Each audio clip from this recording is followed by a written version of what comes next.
Okay, we're entering part two, and this is going to go on to a part three, if not four. Each successive one will be in your top left-hand corner and go on to the next one. In your top right-hand corner will go back to number one.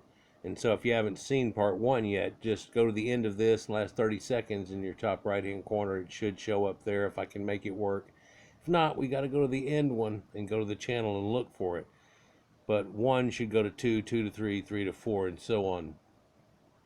I want to start this where the last one ended because it's very important, and looking at the time, kind of rushed through it. This is from the Edfu building text, and according to the ancient so-called ancient building text found at the temple of Edfu in Egypt, Shemsu Hor, or the disciples of Horus, were a race of highly endowed sages who dwelt on 10 pre-diluvian islands in the ancient of times, or they went back and forth through them, or these were their different reaches they went to, and islands were more like continents. One of their elders was Thoth, known to the Greeks as Hermes and the Romans as Mercury. Taught us the Phoenician. It's where that name comes from originally, and he is where we find that our current script comes from, but there are other linguistics that go along with it, such as cuneiform, which will be mentioned again here in a minute. What did these great sages say and write down that they had to write in stone for all time because they were crumbling away? He said, "Great were my people in the ancient of days, great beyond the conception of the little people around me now, knowing the wisdom of old, seeking far within the heart of infinity of knowledge that belonged to the earth's youth. Wise were we with the wisdom of the children of light who dwelt among us. Strong were we with the power of dawn from eternal fire. And all of these, greatest among the children of men, was my father, Thoth, keeper of the great temple, link between the children of light who dwelt within the temple and the races of men who inhabited the 10 islands. The term Shemsu derives probably from Akkadian Shamash, meaning serpent. Now, Shamash was the sun god. It's also where we get Samson out of because he originally derived from a sun god. In fact, if you'll look back at my videos on ancient sun worship, really most all of this derives from ancient sun worship. And even though we had other planets that are going around, there's a main focus that's going on that makes the whole thing click off. And the ancients knew this to the point, and also knew it is the first one they started with apparently, and so it all still clicked like it was supposed to. Almost in an unseen way to a lot of people looking into this until they get to a certain point. But it means serpent, so now we have that serpent sun god in symbolism of a sun wrapped around, or a serpent wrapped around a sun, and how it connects with it. We've talked about serpent worship and how that comes about and how it was looked at as a great thing for serpents were able to actually reborn themselves like a fountain of youth. They should shed their skin. And this was a symbolism of rebirth.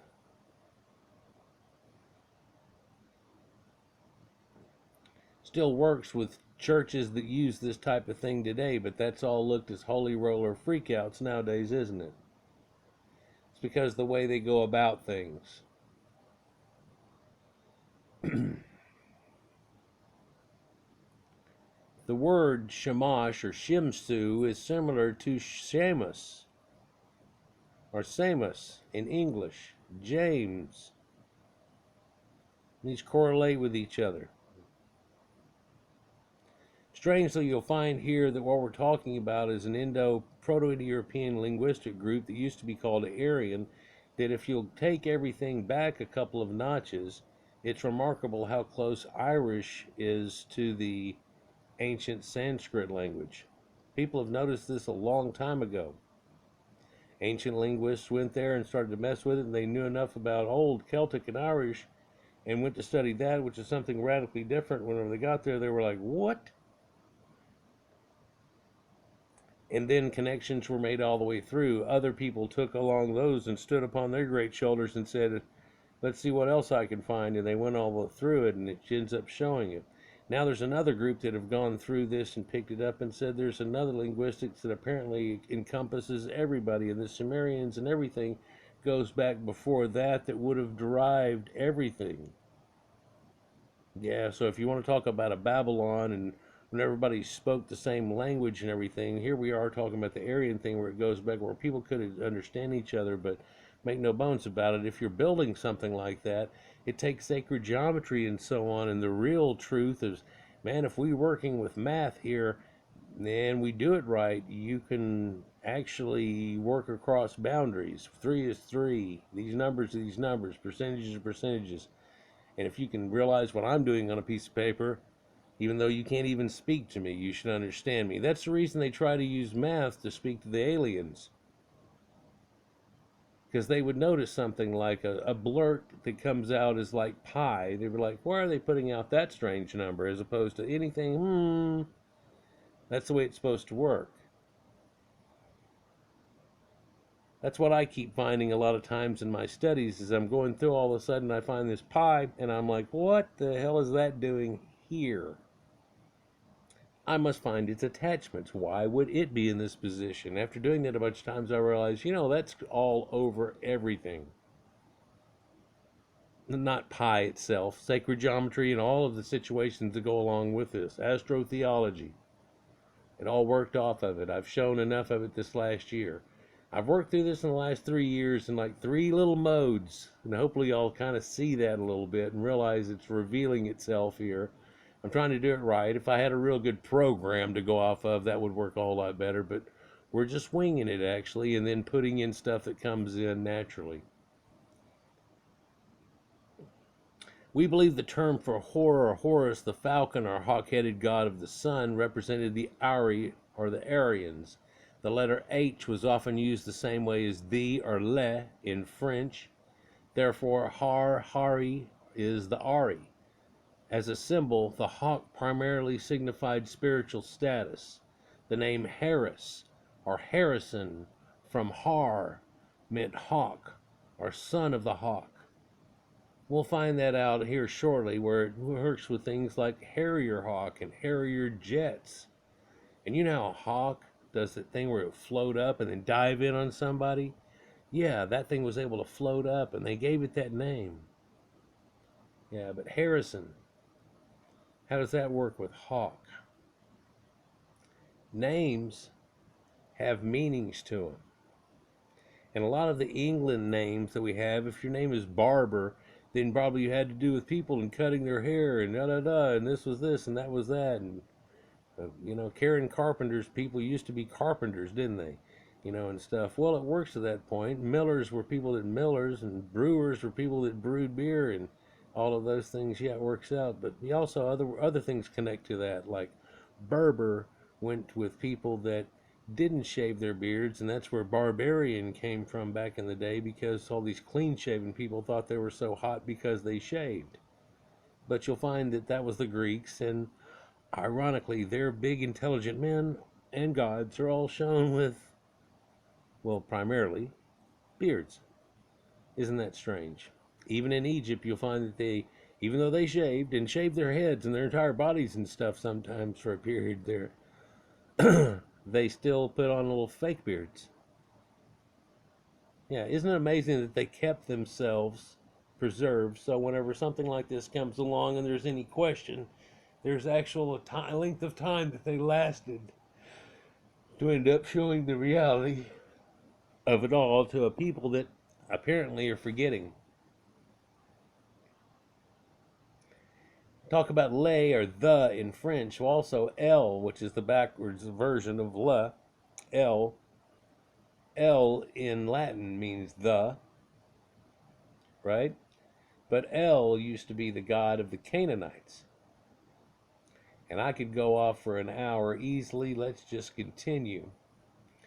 For that makes more connections just in its speaking. Ralph Ellis has found evidence supporting the idea that the Giza Plateau and its 3 pyramids were perpetually protected by a spiritual guard group known as the Horites. These Horites, although disparaged in the Bible, are believed to be associated with the mysterious city of Petra located near Mount Seir. Petra dates from a relatively late period but was probably built upon a more ancient site. Nearby are sophisticated irrigation systems and a strange serpent mound identical to those found in France and Britain.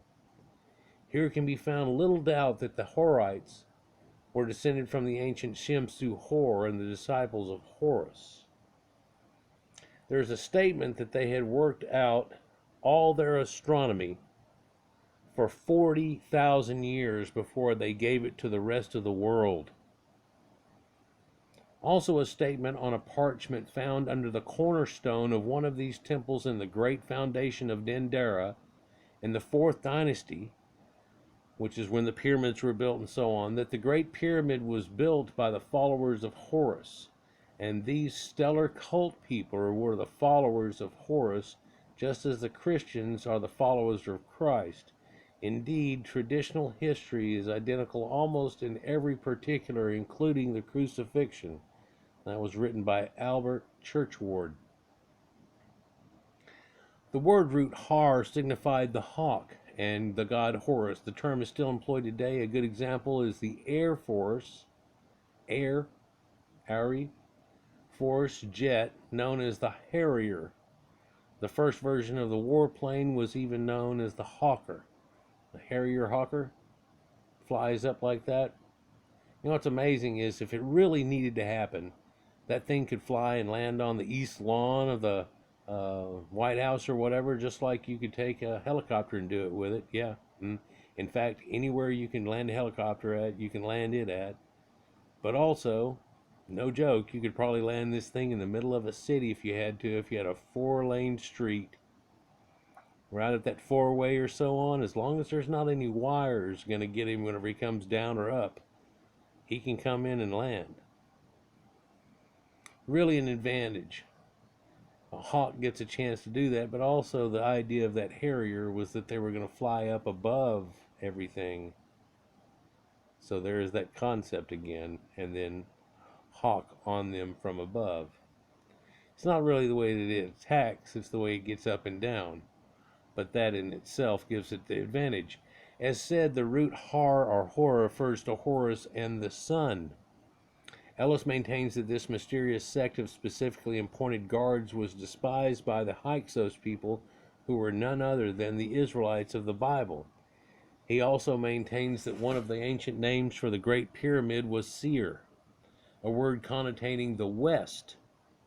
If Ellis' translations are correct, as we believe them to be, could not Mount Horeb of the Bible refer to the pyramids rather than some ill-defined and spuriously remote location? Was the pyramid of Mount of Light, or more correctly, Mountain of the Men of Light? You know, when they talk about the angels coming down and landing, a lot of people know that was over there, Mount Horeb, and that's where that happened at. And, you know, these things happened over here. That's where it's all told about. So I wouldn't make that connection necessarily. But you talk about the Mountain of Light, whenever it was with its smooth surfaces on it and everything and gleaming in the side, that would actually have to have correlated to it quite well. In the year 1907, the Egyptian government decided to raise the level of the Great Aswan Dam in southern Egypt by 7 meters. The project meant the destruction by flooding of acres of land containing many burial grounds and tombs. A hurried examination of the tombs from some Nubian tomb areas was made by Sir Grafton Elliot Smith, who soon discovered, to his amazement, that the skulls and bones of the bodies under examination were different from those of the inhabitants of Nubia at that time and Egypt, even though there were Egyptian characteristics to the physiognomy. So, yeah, they look kind of like the Egyptian type of people, not the Nubian Nilotic or Negroid type people that they're looking at there. It's more this, but there's still something different about that. In his book, The Royal Mummies, published in 1912, Smith wrote of his strange alien finds.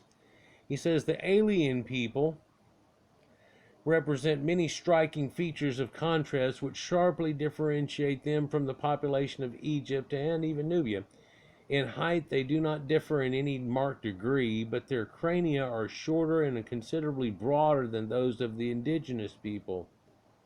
The nose is much narrower, more prominent, and high-bridged than that of the Egyptian or the Nubian, and in comparison with the latter, the nasal spine is much more prominent. So this is the idea of the nasal cleft and how Caucasians look, but then also the crest, and so this is an alkaline type of nose, not alkaline like base or acid, but aquiline, meaning bird-like. And again, here we have this connection of these people, and even in their physiognomy of their faces, having this look. But that's a characteristic, again, of Cro-Magnon people, and a lot of these Proto-Indo-Europeans and Caucasians, and still have this beak to this day. In fact, we still talk about it under these terms, and it just flies right by. Nobody knows just who these blue-eyed, fair-skinned people were. Oh, come on, let's not be ambiguous. Or even if where they came from. Morphologically, they were termed Caucasians. Gerald O'Farrell, The Tutankhamun Deception. Oh, so that was written by an author, and he was leaving it ambiguous. Now we realize that the genetics, after looking at them, there's some people that came from around the Black Sea area and the Caucasus Mountains and spread out from there. And if you look at the Aryan dissension, where they originally come from and how that worked out, amazingly, they go off each other. Because there was this, all of a sudden, these people that had all this extra knowledge went around, and these other people didn't have it. Oh, here it is. And so they can see the dispersion of it. These people, Elliott Smith concluded, were more than intelligent enough to accomplish the amazing building feats that the modern world marvels at on the banks of the Nile. That's an Ibid. Enough exists to show that the Nordic gods were the same as the gods of the Levant. The guardians, halls, the warfare, altars, sacrifices, marriage, and family life were the same. Anonymous was written by the priesthood of Els. We believe the decision to flood the sacred Nubian plains of the northern Sudan was a ploy to conceal the burial grounds of the Western peoples who had influenced Egyptian culture in the first place. In ancient times, Nubia was an independent region considered sacred by the Egyptians, who thought of it as the realm of the gods. The Nile flowed down through the mountains of Nubia, and so everyone buried in that area by request or tradition were very esteemed. It's true that a lot of them hearkened back to one of the older sites that was up there, which we consider very much south. It's up the Nile, but that's south on a map. And they talk about the land of Punt and so on. And so we find that these are ancient Caucasians we're talking about, and up in this area. They wouldn't all of a sudden do that because they didn't come from another race, so that didn't work out that way. No matter how much people want it to be that way, it can't and does not work that way. But what they found in these ancient burials of the pre-dynastic in this area up farther up the Nile, or down the Nile if you will, the Caucasian features described by Sir Elliott Smith are to be seen on the face of Queen Nefertiti. Her sister, Metremet, wife of Pharaoh Haremheb, the daughter of Mariatin, which is Scadia, which we'll talk about shortly. Indeed, there is little doubt in my mind that Nefertiti and her family were of Western ancestry. This explains why Scata, her eldest daughter, traveled to Ireland by the way of Spain after the fall of Akhenaten's corrupt dynasty, and why her grave was found not in Egypt, but in Ireland's County Kerry.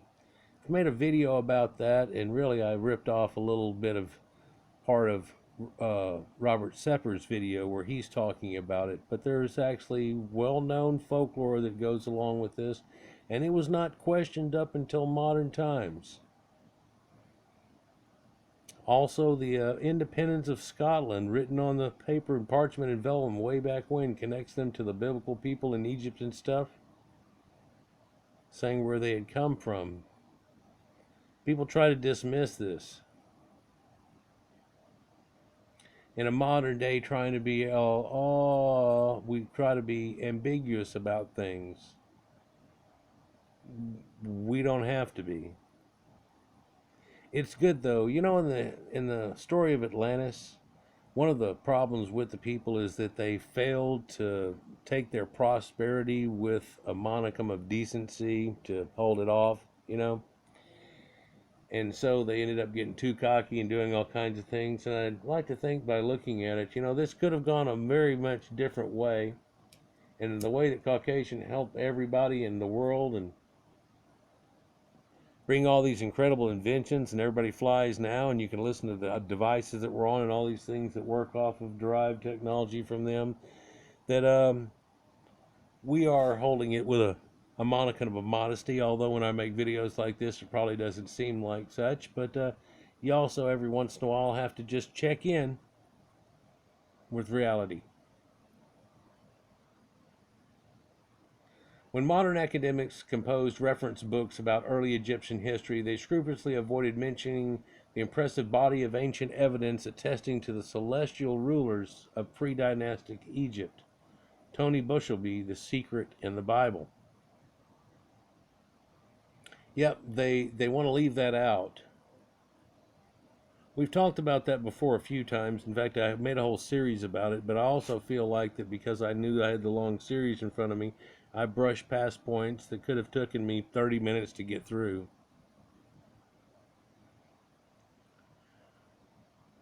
The 20th prayer of the 141st chapter of the ancient Book of the Dead is dedicated to the goddess greatly beloved with red hair. This was noted by E.A. Wallace Budge in the Book of the Dead. Red-haired.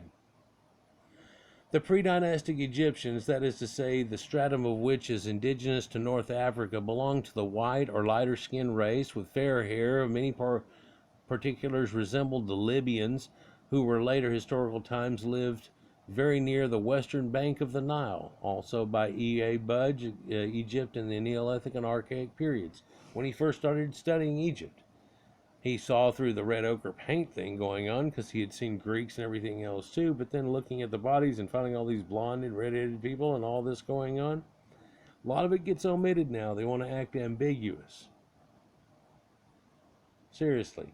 All of North Africa, Sahara's a big boundary. All of North Africa, Caucasians, all the way through the Horn. If you look up definition of Caucasian race, you'll see you can even go over the little map, and whenever each little one said North Africa, you go over the top of that and you're like, oh, that covers everybody in Egypt. Yeah.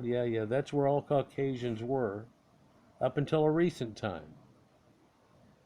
Everybody wants to try to pander nowadays and then act ambiguous and stuff, and Afrocentrics eat that up like crazy. Well, if you're going to be ambiguous, then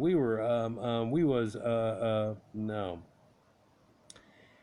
Doesn't work that way. Among the ancient crania from the Thebaid collection in the Department of Human Anatomy at Oxford University, the specimens which most unhesitatingly be considered to be of those of the Nordic type. L. H. Dudley Buxton, The Peoples of Asia. At one time, Egypt was considered Asia. In fact, in some ancient literature, when they talk about Egypt, they talk about Asia. And Libya is the name of what Africa was before the Caucasians named it Africa again, but it was all called Libya, and they referred to Egypt as being part of Asia. It's even on some maps. Ancient Egypt, for instance, was essentially a penetration of Caucasoid racial elements into Africa. Robert Geyer, Miscellaneous Racial Studies. Well, that's kind of incorrect. There was Caucasians all over North Africa, and then there was other elements that came in that brought the farming and things. They know now today for sure that that's where all the cattle and grains and everything else came in with the people with a package. And so those are the people we're talking about, and the Natufians, and how that all worked out and ran through each other. Little wave over a wave. The mummy was mostly unwrapped and laid on its back. Strands of reddish blonde hair lay on the floor beneath the bald head. Donald P. Ryan, description of find by excavation of the tomb of Queen Hatshepsut. Yep, the famous Queen Hatshepsut. You can look at her now. She has this auburn type hair with highlights in it and stuff. And yeah.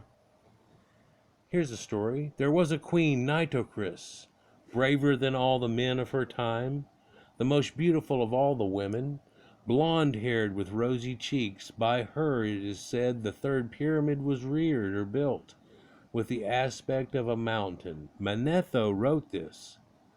3rd century Greco-Egyptian historian description of 6th dynasty queen Nitocris. Yep. Did a video about that about a year and a half ago. Nitocris. Blonde-haired, rosy cheeks. In fact, there's something else about rosy cheeks later. According to the Greco-Roman authors Pliny the Elder, Strabo, and Diodorus Siculus, in the third pyramids, they said the third pyramid was built by a woman named Rhodopis. When translated from the original Greek, her name means rosy-cheeked. Mary Sutherland. Oh, so they took the nickname.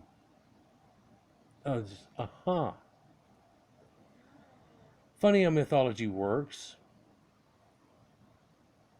So here we see an Egyptian wig that's here and here. And you know what's funny is if you just look up hair right now on Wiki, whenever you go about 3/4 of the way down on your right-hand side, you'll find some 18th dynasty scalps that actually still have the skin on them and wigs that are blonde and reddish blonde.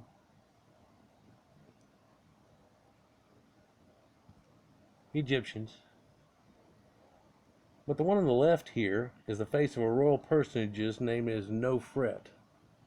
Yeah, her husband's name is Rahotep.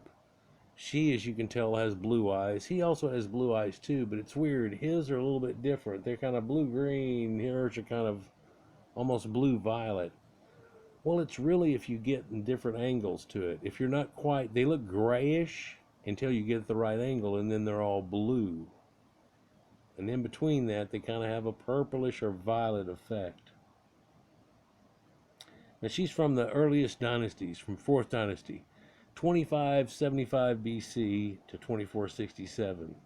On the right here is an Egyptian woman with distinctly Caucasian features. Images, even if earlier white bearded men, have been discovered in nearby Libya, which, like Egypt, was once lush and fertile. In fact, all Egypt used to be fertile, and I've done videos about the Green Sahara and the people that they found in the Green Sahara, along with Egyptologist 7 and these genetics that they found of these people that lived there and who used to live across the Sahara. You know, the oldest person of Negroid type whatsoever that they've ever found is Asalar Man, dating at 4400 BC. You can look this up, Asalar Man. But they, on that itself, it'll tell you that there are others that are found, but if you look into each one, they'll say that it's a protoform. And the oldest of all those is Iwolero at 9100 BC. It's not only they don't predate anybody, but they aren't even of a modern form until this stuff is already going on, and we've looked at a lot of civilization stuff and the leading up to this that goes to that, and so it doesn't have any connective.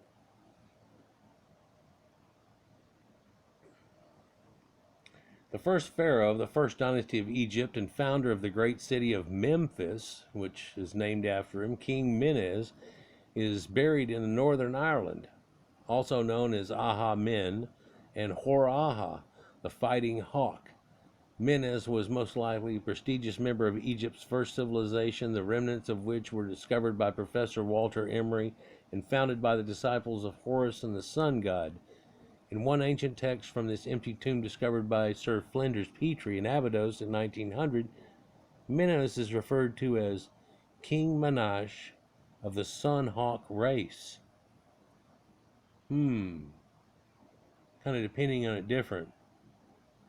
So whenever they're formed and they said this thing that said, we ruled over the black-headed people, meaning that their hair were black, it just makes you ask again in a question, oh, well, what color were their hair then? because it seems like a lot of them were blonde and redheaded, a whole lot more than you would seem. In fact, when you look up wiki hair and you go to that, it'll tell you that that blonde wig that they've got right there was on the head of a person, or the skull, that the scalp that has the hair was on the head of a person that over it had a big black wig. So dark-haired wig like they show in all the things, but so it was, nowadays you think all these women want to turn their hair blonde and do everything. It was the fashion for them to turn their hair dark. Why? Well, there's a reason. Some people, it was the fashion. To be more one of the people. I don't know. One thing's for sure, they show it right there that there's a lady with all this blonde hair that's wearing a black-haired wig. You think that's the only one? Apparently not. It's not surprising, therefore, that she have wished to travel to Ireland, the original homeland of her ancestors, they say.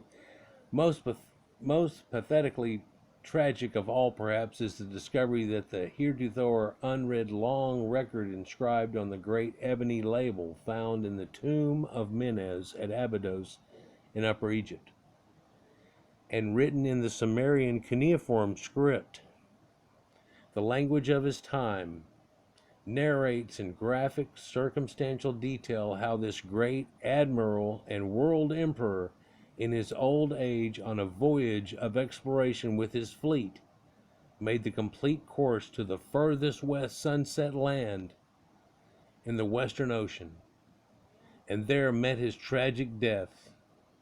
And it states that his tomb in Egypt remained empty, and there was merely a cenotaph, a hollow tomb, basically, like the Great Pyramids always seem to have been.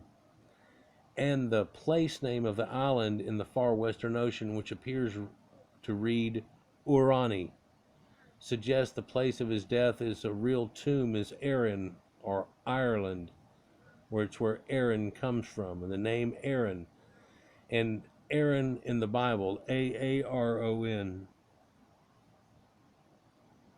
is just a different spelling of this exact same thing. This was written by L.A. Waddell, Makers of Civilization and Race and History, in 1929. So when people were making connections back a long time ago, I tell you, yeah, they were making connections. As soon as they got a hold of the Egyptian script and started really reading about it and everything too, they started making connections like crazy. And then all of a sudden you were a heretic to the Bible? Oh no. And then anybody that tried to push the boundaries of any situation of a narrative they came up with shortly after this, off of really just being barely digging into it, to this day is frowned upon extremely. Couldn't have been. Well, they say they go back this way. There's a King's List that goes back way farther than that. Oh, we'll say it goes to here, and the rest of that's probably bullshit. We don't know. They start coming up with weird names. There's some weird names all the way through it, but okay, whatever. Maybe it's not whatever. Maybe when you, okay. This king, Menes or Menash of the sunset, or upper or western waters of their lands and oceans, the ruler of the sun hawk race, the pharaoh, the deceased, the commander-in-chief of the ships, he made the complete course to the end of the sunset land, going in ships. He completed the inspection of the western lands. He built there, and beholding our possession in Urani land, as the lake of the peak, fate pierced him by a hornet or a wasp. This board tablet set up hanging wood is dedicated to his memory. This is from the funerary label of King Menes, translated by L.A. Waddell. You can still find this listed, but people have wrote it off a long time ago and try to act like, that doesn't, and again try to become ambiguous. In a modern day where we have all this genetics attacking us and all these people like me and my videos and everything showing you the reality of all, there's not very much ambiguity to it at all. Maybe we ought to check into it deeper and just see how it floats and changes. When they did that middle graveyard there at Abusir al-Melek, and it dated back from right at the start of the Middle Kingdom all the way through, they thought, well, out of this, we're going to be able to see the true Egyptians, and then over time, it's going to change, and it's going to show some Persian influence a little bit, and then, oh, here comes those Greeks, and oh, here goes those Romans, and so on, right? And they thought they'd be able to see it, and it would be some kind of thing that they would logistically go off of, and they realized it didn't really change at all. And the weird thing is that the Negroid admix really comes in at the very end, everything off of it, and it kind of startled them a little bit. Well, it only startled them because they've been pushed with a bunch of dogma before they ever got started, and luckily they didn't go off of bullshit. They went off of what the truth showed them. It's like on King Tut's DNA that's showing up R1b and mtDNA-K, or his great-grandparents Thuya and Ua I just did a video about, that are both blonde-headed. He's G2, she's K also. The final resting place of Menes was discovered by Professor Waddell at Kakamani, which is Nak Menes, in the southern part of the county Tyrone. Now, Tyrone, oh, what's that name? No, Tyrone comes from... There's a lot of these things that have just been adopted by people. Also, notice how Tyrone has Tyre, like a Phoenician name attached to it. Not far from the Low Urn. Inscriptions found on boulder stones at the site were in Sumerian script, identical to that found in Menes's empty Egyptian tomb site. What? Yep, there's all these connections. People have a thing on it. They try to dismiss it. Professor Waddell wrote of this unique monumental find. He said, in particular, the photograph of one of the stones contains the same monogram of the name Urani and is written by the same signs as on the ebony label, but on a larger scale, and the realistic pictograph of the animal which caused the death of Menes and Urani represented is a hornet. So this is the same thing in the same story and the same deal, saying the same words and the same pictographs. You know what's strange about it is it talks about how this dude, he must have been allergic to bee stings or whatever, but here we have a guy that was killed by a hornet, and then we have Narmer that was said to have been killed by a hippopotamus. And that's how we know that they aren't exactly the same person, or they're using different things that happen to different people, and they weren't the same entity. And most people believe nowadays that Narmer was the first person of Egypt and everything, and Menes was the person that was helping to find out way before that, like it says in the other kings list. I have demonstrated elsewhere that representations of this in Sunset Land occur in Ireland, engraved on prehistoric cup-marked stones at New Grange, which I did a video on recently and showed you connections with the milk cow goddess and the Hathor and the whole thing with the Milky Way. On the Boyne River, near Drogheda, which are essentially replicas of the same pictograms as in the early Sumerian and Hittite sacred seals. And why does he say in Hittite? Because I've made connections recently on the Hittites and how that works with them eventually becoming those. Well, they end up being referred to as a bunch of different people. I guess you would think of as what you think of as Hittites now as Proto-Hittites would have been the people of Troy and all this other stuff. And then there's Lydians and Dacians and all these people that have names of scales of music written after them, Dorian and so on, that come from this area, along with the Colchians and the people of the Golden Fleece. Yeah, that's who Herodotus was making the connections on, with these people of the Golden Fleece.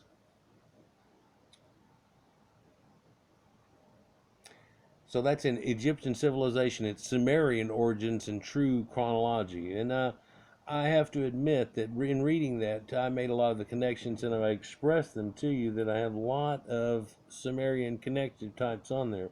The problem is that in modern day, whenever they tell you Sumerian type people's DNA, they're looking at a swamp Arab type people's DNA as opposed to the ancient people that did it, or as like this guy's talking about the aristocracy of which. It's not like we're looking at this king and this so-and-so, and they do have Puabi and some of these other people but they haven't looked at their genetics, it seems like, either.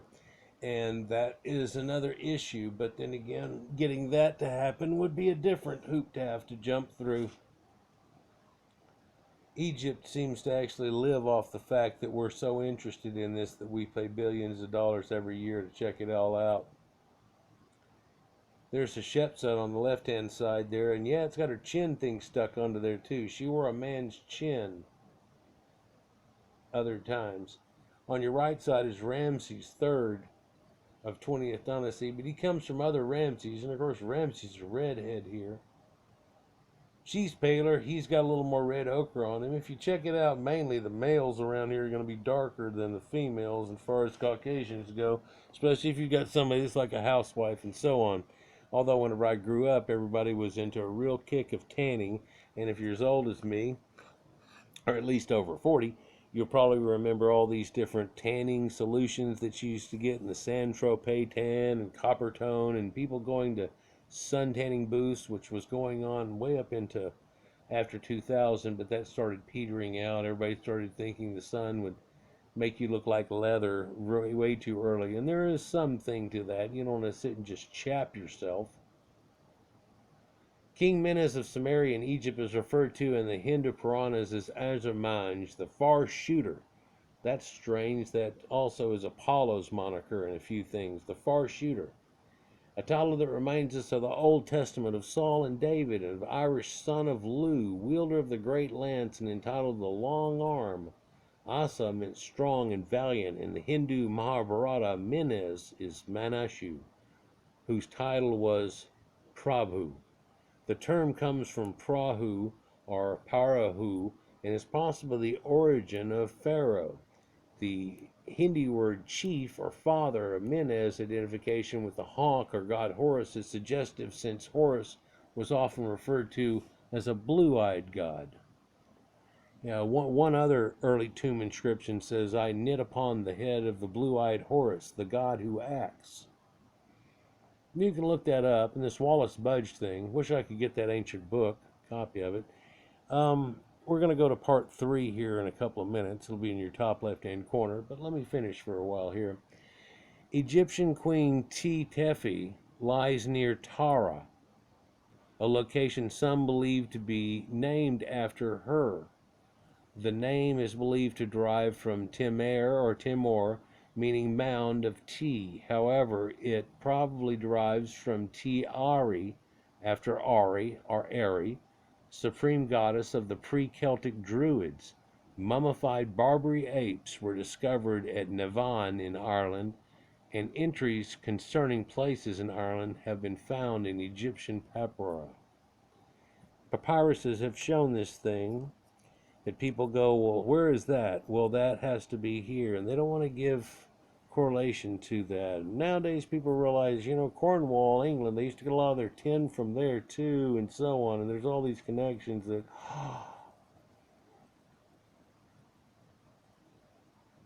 So here we have Tiari from Celtic Druids, and again with the Ari.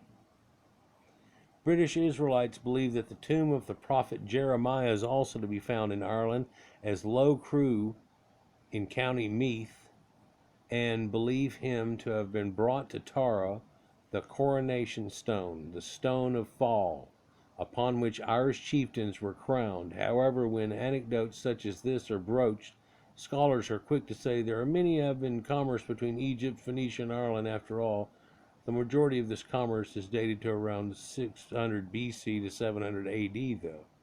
So they'll agree that it went on, but only about then, for some reason.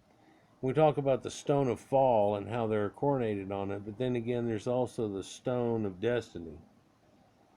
And all the English queens, and it goes back to who held it before then. And that too is supposed to be connected in a great stone. These great stone workers, it actually meant something to a point. So much so that there's a place built into the throne that she gets coronated on. The house that's stone. That's heavy as hell. We're going to go to part 3 now. Top left-hand corner. We'll see you there. Like, share, and subscribe. Comment about what's been said here. See you then. Peace.